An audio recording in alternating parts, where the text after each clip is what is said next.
gene expression, but we covered that. So I am going to move on, and now we're going to talk about signal transduction pathways that are utilized by the stem cells. And if we get to it, I'm going to talk about what's called core pluripotency factors. Okay? So we'll see how far we can. Professor, I don't think you posted module 2. I didn't, I'm sorry.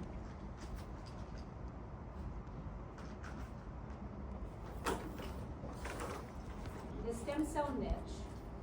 One of the things I was stressed about the niche is that the stem cells are able to get specific cues, able to get information from their surroundings about, maintaining their policy and so on and so forth.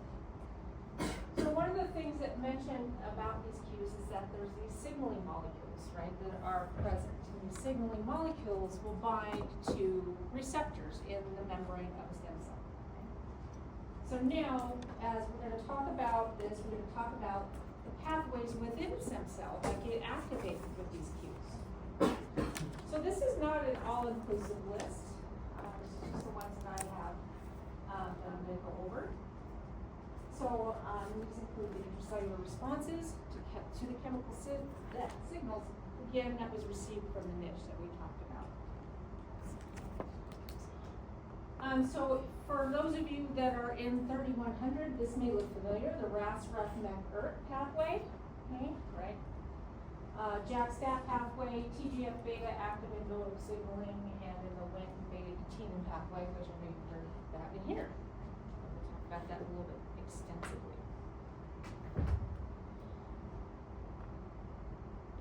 So all of these are pathways that's ultimately going to lead to change in gene expression, right? Or for stem cells, basically going to be leading to the maintenance of stem cells. So what's really kind of a hard concept to get across to you guys is that these pathways aren't exclusive to stem cells. So other cells can use these pathways only, as well, okay? And in some stem cells, different types of stem cells, some of these pathways lead to differentiation rather than maintenance of pluripotency. So again, it kind of depends on which cell we're talking about. And again, it has to we have to look at various factors that are contributing to the phenotype of the cell. Right?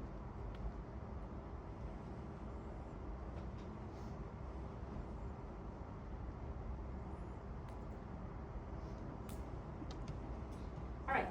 So one of the very first ones that we're going to talk about is going to be the RAS-REF-MEK-ERT pathway.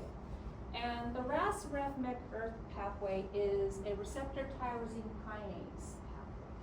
So receptor tyrosine kinase is the kind of receptor, right? It has a regular in its name. And it is the most abundant receptor that we find in cells. Okay, so this particular receptor can do a lot of different things. Okay? So found throughout the plant and animal kingdom. So there's 20 different classes of these receptor tyrosine kinases. In humans, we have 59 genes that encode for these receptors. Okay? But for our purposes, for stem cells, only a few are going to be very important. So how many of you know what a kinase is and what it does?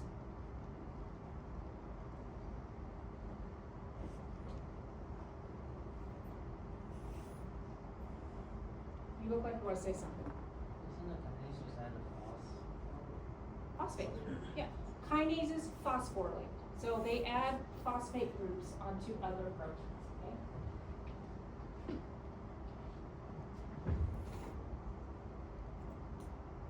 All right.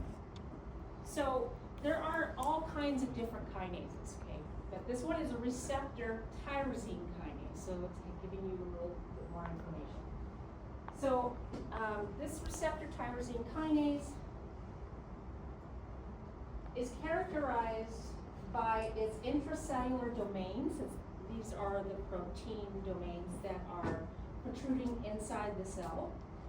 These have high tyrosine residues. Tyrosine, you know, is going to be an amino acid. And here are the intracellular. This is a bunch of different ones. This is just to show you that there's all kinds of different ones. So there's going to be a lot of tyrosine on there. So these receptors are special or different, and they stand out from other receptors is because they have enzymatic capabilities. Okay? And that enzymatic capability is being able to phosphorylate. So this area intracellular that's rich in these tyrosines, it can phosphorylate itself. So autophosphorylation of tyrosine residues. Okay, so we're going to discuss when this happens. So when we talk about these other receptors, they don't have that capability. Okay, this one is unique in that sense. Okay, so some of the ligands, so the signaling molecule that binds to the receptor can be called a ligand. Have you guys heard that term before? Yeah. So it's kind of just a generic term. For a molecule that binds to a receptor, it's the ligand. So the ligand receptor pairs include, that we're going to talk about, fibroblast growth factor, which is known as FGF, and of course FGFR, which is the fibroblast growth factor receptor. Epidermal growth factor, EGF, and EGFR is the epidermal growth factor receptor. Vascular endothelial growth factors, VEGF, VEGFR. And then stem cell factor, which is SCF, also called c-KIT, and also called CD117. So they're all pretty straightforward until you get to that last one, so sorry. So the receptor is called c-KIT or CD117. Stem cell factor is the ligand. Okay.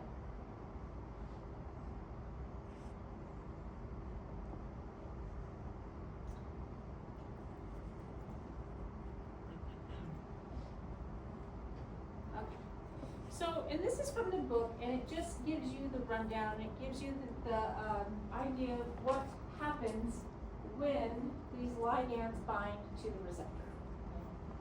How it activates gene expression, or how it inhibits gene expression.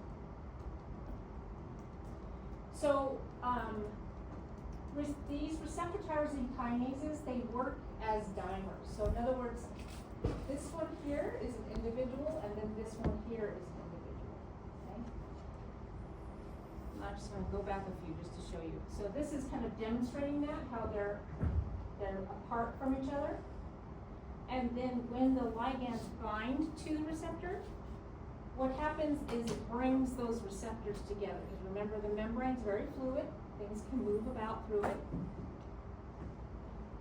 So when the ligand binds, then we have dimerization. Okay, so they come together to form a single unit, and this activates it. So what we're seeing here is the fact that these have already bound to the ligands, and they've already come together in the membrane. Okay, so we're kind of jumping ahead a little bit. So here's our ligand binding, and they come together, they've dimerized, and the intracellular part has a high concentration of what? Huh? The intracellular part of the receptor has a high concentration of, no, it's in the name, tyrosine. Tyrosine. Right? It's the tyrosine that's there. Tyrosine is what does the phosphorylation. Okay? So when these come together, it's able to phosphorylate itself. Okay? So they phosphorylate itself.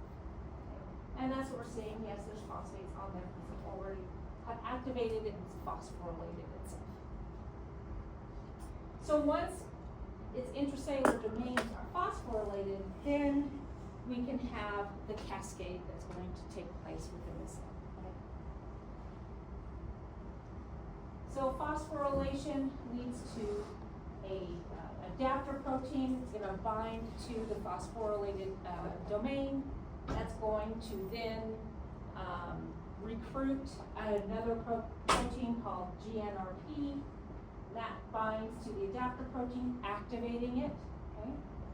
And what GNRP does is it removes GDP, which is guanosine diphosphate, right?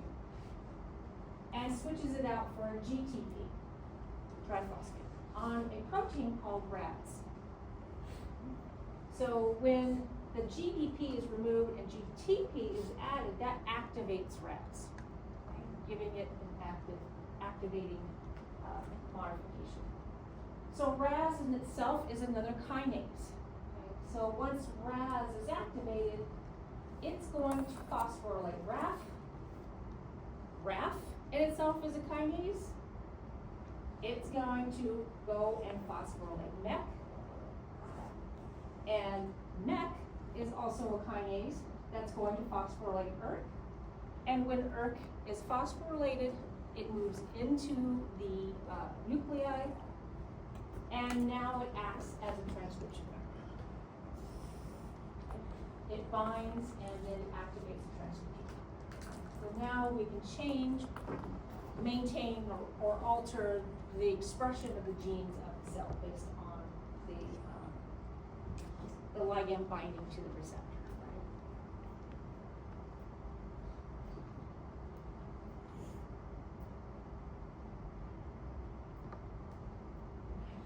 So I'm showing you these in response to stem cells. So I'm showing you these in general terms as response to maintaining stem cell fate. So for all intents and purposes, this is going to activate cell renewal, inhibition of differentiation, cell survival, right? But that doesn't mean that that's all this pathway does, right? It depends on the cell, depends on lots of other things, which I'm gonna describe here later too, okay? But for make it simple right now, we're just looking at pathways that help maintain stemness.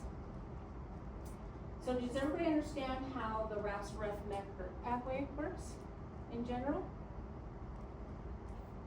Yeah? Okay.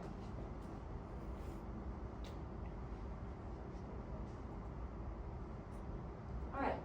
So very specifically, we're going to talk about fibroblast growth factor receptors, that's FGFR. So these are very particularly important for stem cells. So again, the human genome contains 4 genes for this particular receptor by itself, and it could yield 48 isoforms. So what's an isoform? You guys know what an isomer is? What's an isomer? Remember from chemistry? Yeah? Different structure, but same chemical? Yeah, so the same atoms that make it up, it's in a different structure, different place in space, basically.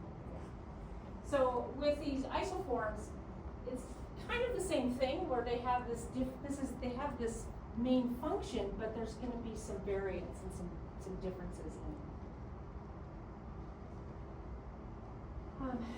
There are 23 different ligands that can bind to these FGF receptors.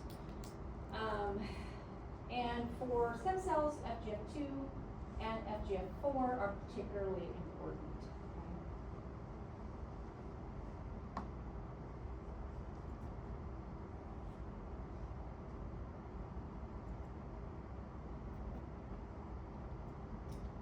All right, so this is going to demonstrate basically how these FGFs, how important they are for these embryonic stem cells. And so we have a lot of things going on. So here is our pre-implantation embryonic stem cell stage. What does that mean? What's pre-implantation mean?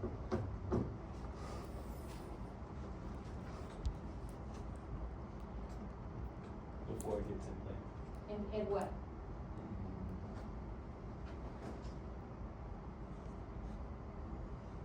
Let's not think about in vitro. Is it getting implanted into the human again? Okay, what did you say? Is it getting implanted back into the human again? To the human, what? To the human way. I didn't catch that last word, so I wasn't sure. You wanna tell me? Like, being like before like implantation into like the uterus? The uterus, is that what you're trying to say? Yes. Yes. Sorry. Can't get a guy to say uterus, they get all weird about it. Yes, so that's what it's talking about, pre-implantation, so before it actually implants into the uterus, or the wall. So here, the expression of FGF4, so this ligand binding to the receptors on these pre-implantation embryonic stem cells, is going to direct the embryonic stem cells to what's called the embryonic stem cell state. Okay, this is a little confusing. Okay, basically, it's going to direct it to that state where it can now implant and begin to grow. So it's kind of it's a little confusing.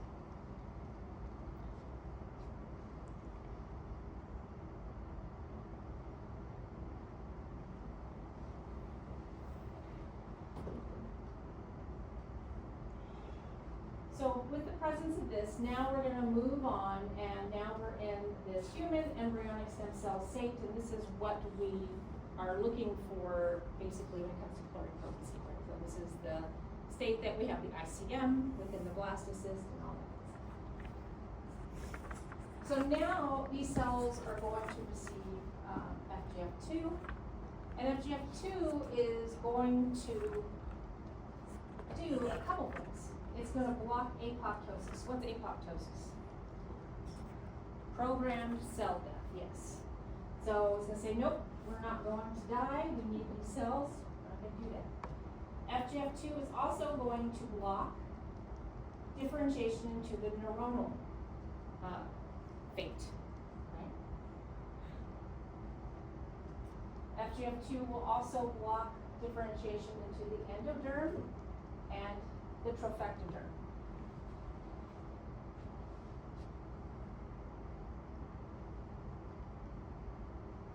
So in addition to FGF, then we have FGF2 over here that's going to be upregulating the expression of NANOG, which we're going to talk about shortly. And together with the activin SMAD pathway, again, we're going to talk about it shortly, both of these are going to upregulate NANOG. Okay? So NANOG is going to be one of those core transcription factors we're about ready to talk about. So the activin SMAD pathway is going to be upregulated via TGF-beta pathway. All right, so FGF is doing a few things here. It's ensuring that the stem cells are making it to that stage where the intercell mass is now ready to form 3 germ layers, right? But what are we missing here? So if we're looking, we're seeing that FGF is going to block the neuronal, endoderm, and the trophectoderm. So why are we blocking all of that?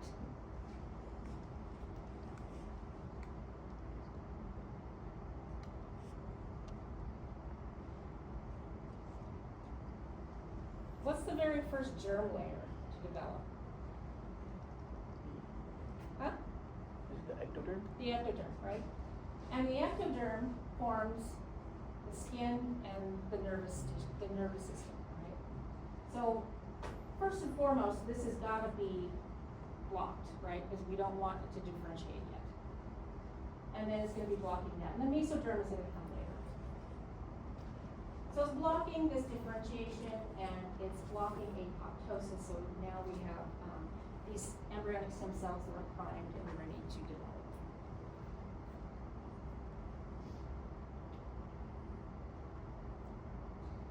So in fact, FGF is so important for maintenance of pluripotency. When you get your ICM and you isolate it from a blastocyst and you have it in the dish, you have to add FGF to your media. So the FGF is something that has to be added into your media to help maintain pluripotency. You don't add it into the media, the cells just differentiate, right? And that's the difference.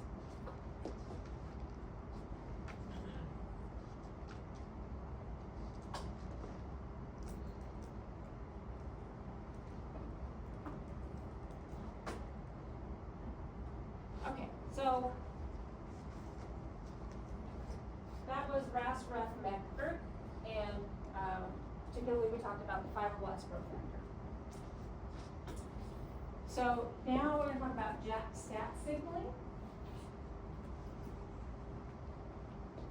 So JAK-STAT signaling is more important in mice embryonic stem cells than in humans.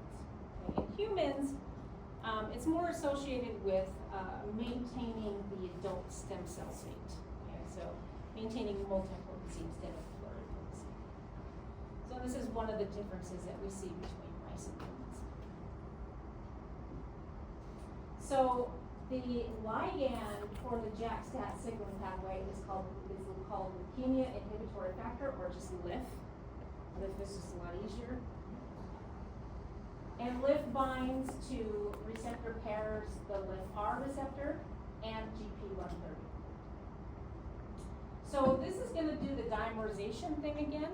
Okay, so these are two different receptors that when LIF binds, they come together and they dimerize.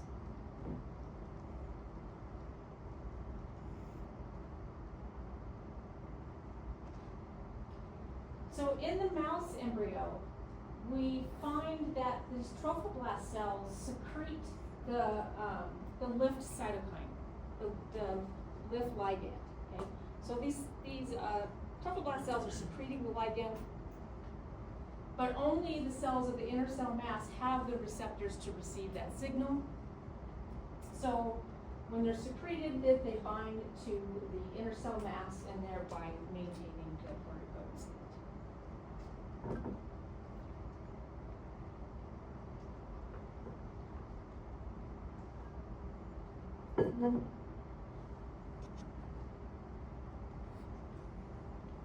So here we're looking at the dimer. They've already come together, so this is one side and this is the other side. Now, this isn't a kinase. Okay, this isn't like receptor tyrosine kinase. It's similar in the fact that it dimerizes, but it doesn't have that phosphorylation capability. So when it dimerizes, what happens on the intracellular side is that it recruits another protein that's called JAK. And JAK stands for Janus Activating Kinase. So JAK binds to the intracellular side, and it is a kinase, so it can phosphorylate other things, right? So it could actually play a role in RAF, but let's ignore that for right now. So what JAK does is it's going to phosphorylate another protein called STAT. STAT is also going to be bound to the intracellular side. And then once it's phosphorylated, it can unbind and form a dimer with another phosphorylated STAT. Okay? So it does two things. So once it's phosphorylated, it disengages from the intracellular side of the receptor, and then it forms a dimer with another phosphorylated STAT.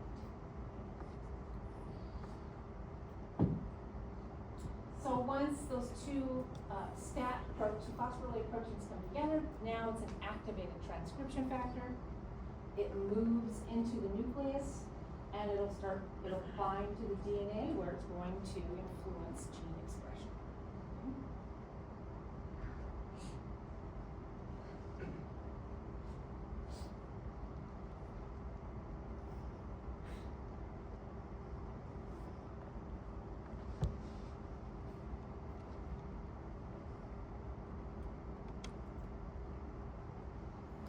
So I've already told you about FGF, essential if we're working with human embryonic stem cells versus the dish.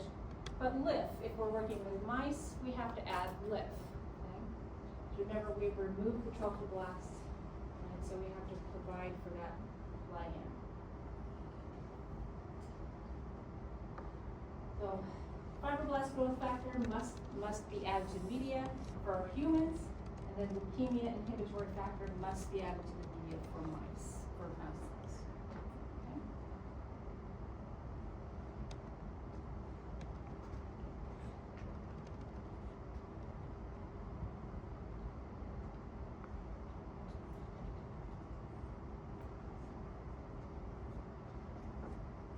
So any questions about the JAK-STAT pathway?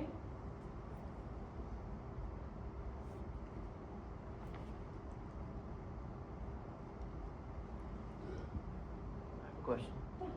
So compared to the RAS, RAF, MEK, and ERK pathway, the only difference in the gene expression is that it expresses for inhibition of differentiation. Is that the only difference? Well, in general, what I'm talking about these pathways is maintaining the stem distinct. So all of them are basically gonna be doing the same thing. Okay. That's kind of where I'm focusing right now. Okay. That doesn't mean that they don't do other things, they do. And that's why I kind of like a little asterisk kind of by what I'm saying. Mhm. But right now, I'm just kind of focusing on maintaining the proteins.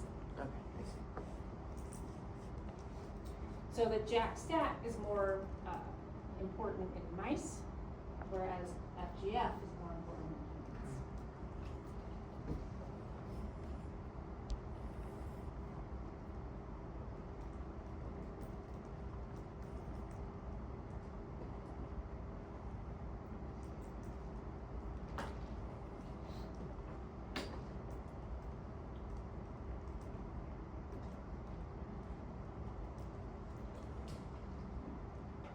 All right.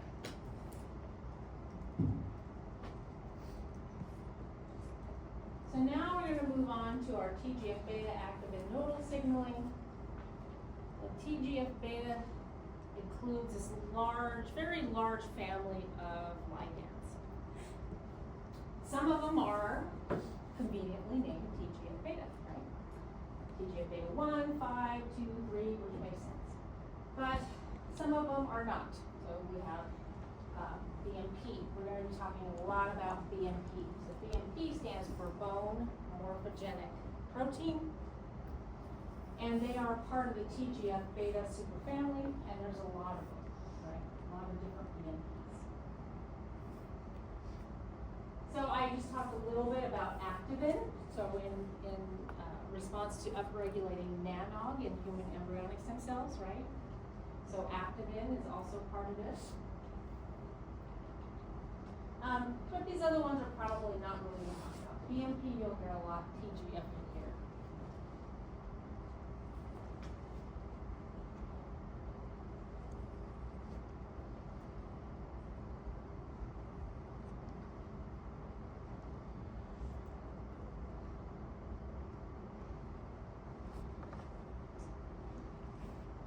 So the TGF-beta activin nodal pathway, again, we have dimerization. This is kind of like a common thing we're seeing, is that we have these individual receptors, and this is going to be a kinase, and this is serine 3 means kinase domain. So, but there are two different types of receptors that when they bind to the ligand, they come together and they activate. And when they activate, they can phosphorylate.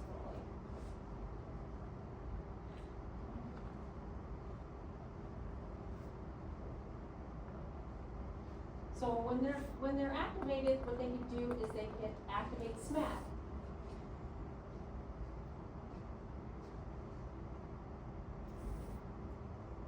So SMAD has a phosphate group added to it, it's activated. So SMAD will again dimerize. So it's a lot like STAT in that way, it comes together with another SMAD. And again, once it's dimerized, it's activated and it moves into the nucleus and acts as a transcription factor.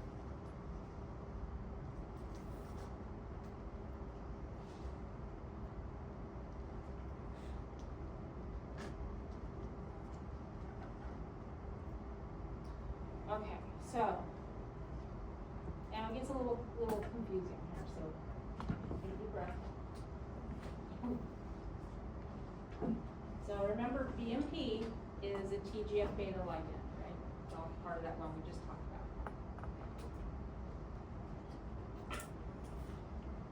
And this is another reason why it all depends on the cells and all depends on what's going on, is that we have multiple pathways that are activated, right? And sometimes one pathway will stop a certain aspect of a neural pathway. So we get a lot of different outcomes based on this. So we're in the mouse embryonic stem cells. And we already talked about LIF. We know LIF is absolutely essential. We have to have it. LIF is going to activate the STAT3 pathway, and it's going to block the non-neural differentiation. So what does that mean by that? Non-neural. Huh? I just heard somebody talking in here, but they said no. So everything that's not, no. Neural means neurons, right? The nervous system, right? Yeah. So over here we have differentiation to the nervous system. Again, the nervous system comes from the ectoderm, so that's the very first germ layer to develop. Okay, so LIF is going to block the differentiation into the endoderm and everything else. Right? LIF is also going to upregulate MAP kinase. MAP kinase is going to hinder or stop SMAD. Okay? SMAD, in the presence of BMP, when BMP is present, SMAD is activated, and SMAD is going to push the cell to differentiate into the non-neural lineage. So you guys see that we have two competing things happening. Okay.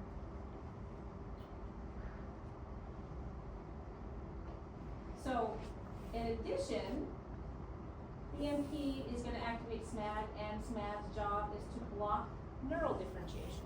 Okay?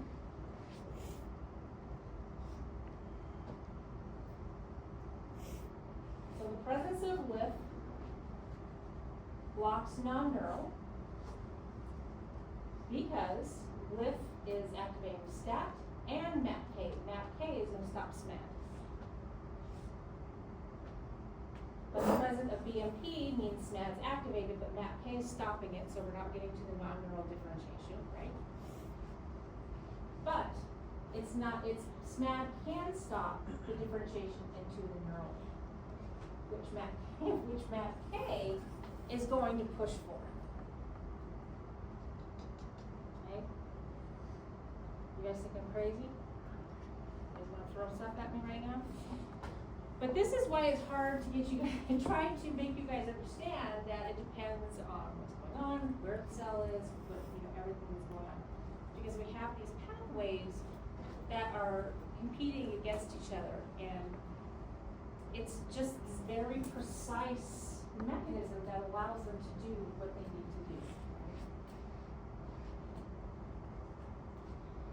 So basically, I tried to summarize it here. BMP is going to block neural differentiation, but it's going to upregulate non-neural differentiation. But LIF is there to block that from happening. Right? So BMP plus LIF equal pluripotency. Right? You guys see that?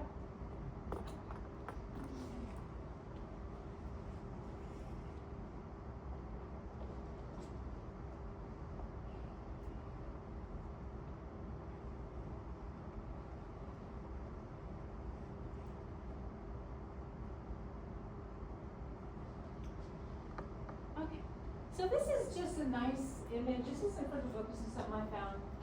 And it just gives you the comparison between mice and humans, since we do talk about mice and humans a lot, both of them. And this is kind of just highlighting some of the differences. So in the mouse embryonic stem cell, again, LIF and BMP. LIF we need to add to the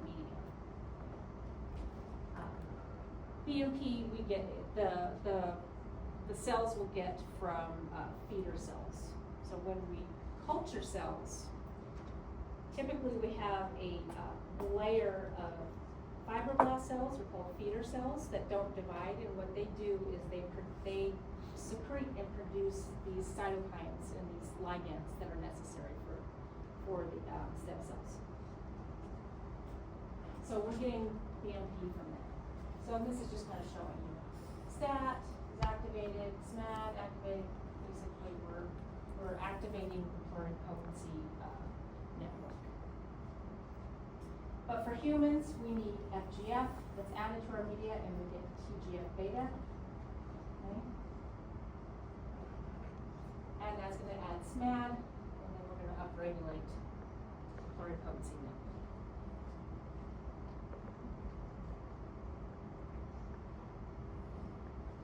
So just know the difference between mouse and humans. Whenever you see LIF, it's easy to just think mice, right? Because I don't talk about LIF in regard to how it affects humans at all, except for that one sentence that says LIF is more important for maintaining adult stem cells in humans. Okay, so that's all I say, and I don't really, so LIF equals mice, right? So that makes sense.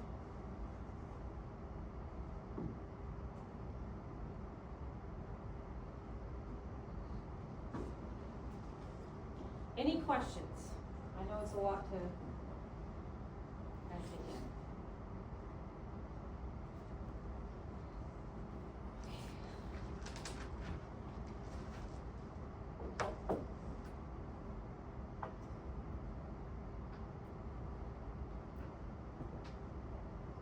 All right, on to Wnt, beta-catenin.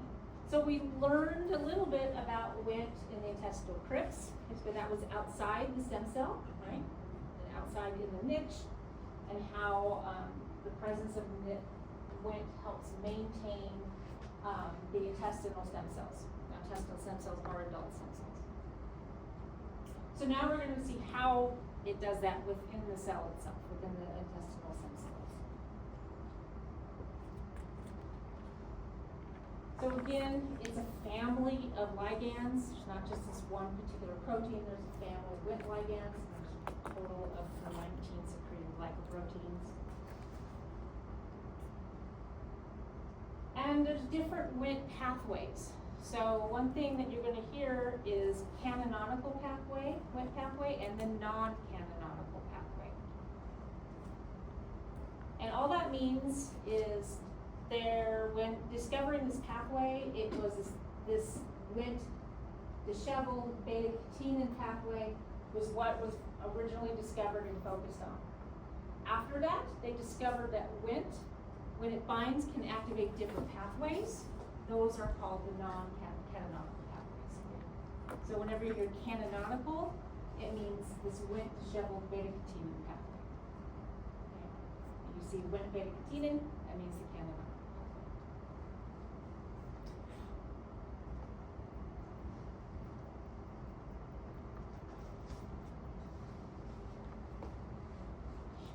So this Wnt pathway, this canonical Wnt pathway, is a central component we see in stem cell biology. And these Wnt's can bind to its receptor, which is called frizzled. Now, we're not talking about two different receptors coming together or anything. This is just a single receptor, something different than what we just talked about.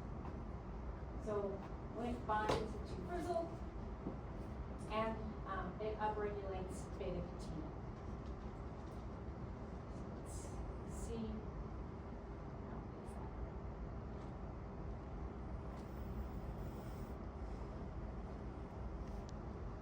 So we have two scenarios here, Wnt off, Wnt on. So this means no Wnt is not present, and Wnt is present, okay? So without Wnt, and it's showing you some of their other receptors.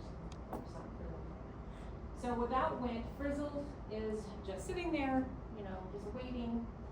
And what happens inside the cell is that we have this complex. This is called the destruction complex. It's a complex of different proteins that are all bound to each other. So when they sitting there, they get all bound to each other, and what happens is when they're all come together, they add ubiquitin. You guys have heard of ubiquitin?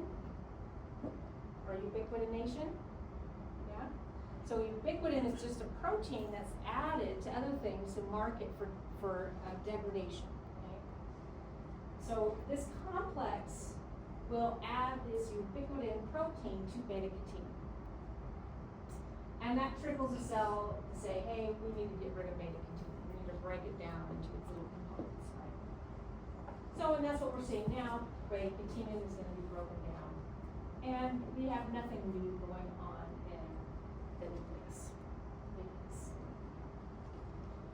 But when Wnt is present, it binds to its receptor, activating the receptor. An activated frizzled receptor attracts disheveled. That's the DBL. Disheveled is a red. So that means that it has a nice affinity, the binding site for disheveled. It's going to bind to that intracellular domain. When it does this, the destruction complex releases beta-catenin because it changes the shape. Because remember, these are proteins, right? Anytime a protein binds, there's a conformation change, there's a shift in its structure, and it's going to release or not release, right? Depending on what's going on.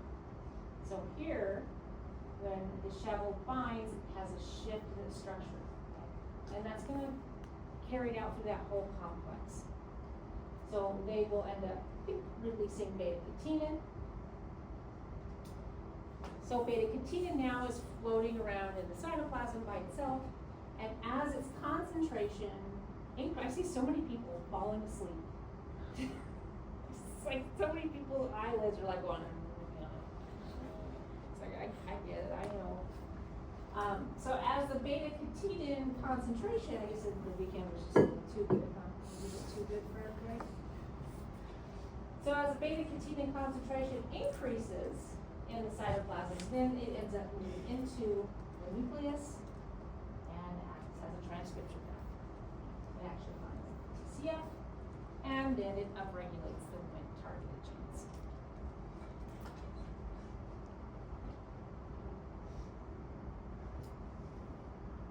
Okay?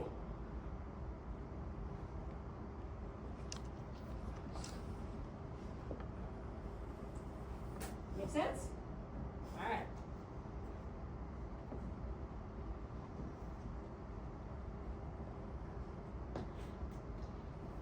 So here's another one of those confusing things. So Wnt signaling, this beta-catenin signaling, in some instances is a activator of stemness genes. In other instances, it's an activator of differentiation. And here's something that they have discovered. So these are co-activators. So beta-catenin being active. If another protein, CBP, is present, it binds to beta-catenin, and then that activates the self-renewal genes, the stemness genes. But if CBP is not present, then we have P300. P300 being present is going to bind to beta-catenin. Different binding areas, different structure of the protein, changing shape, changing function. That means it's going to find a different place that it's going to bind to on the DNA and upregulate different genes that are associated with differentiation. So again, there are pathways that's going to lead to P300 expression, pathways that's going to lead to CBP expression, right? Multiple pathways coming together and in a way, specifically, so we have proteins or not. I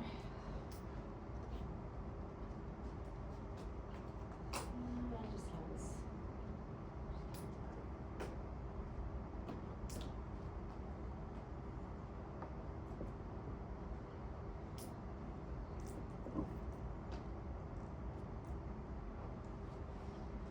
All right.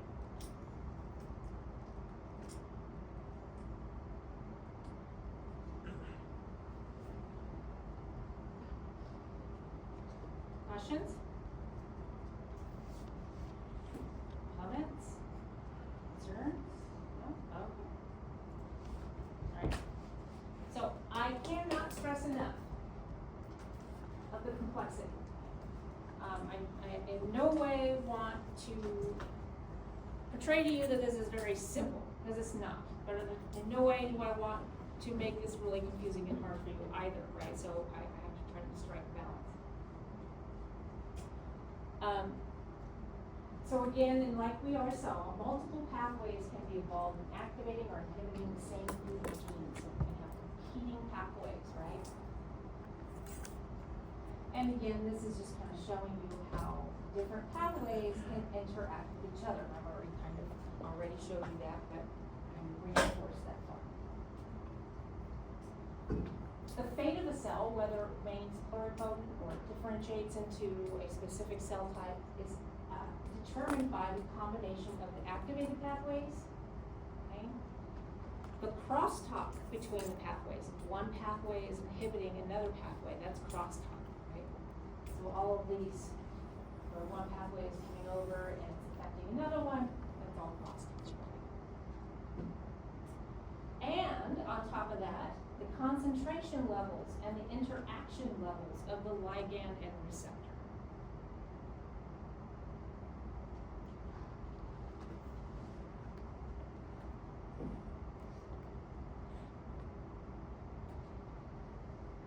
So one thing that people who take my developmental class understand, and I go into a little more detail, I'm going to show you a little video in a minute, is that how these concentration levels really matter in development and causing specific tissues to develop first or specific tissues to develop versus other tissues. So this video is going to kind of give you a general idea about how that works. It's very clean, very easy. So I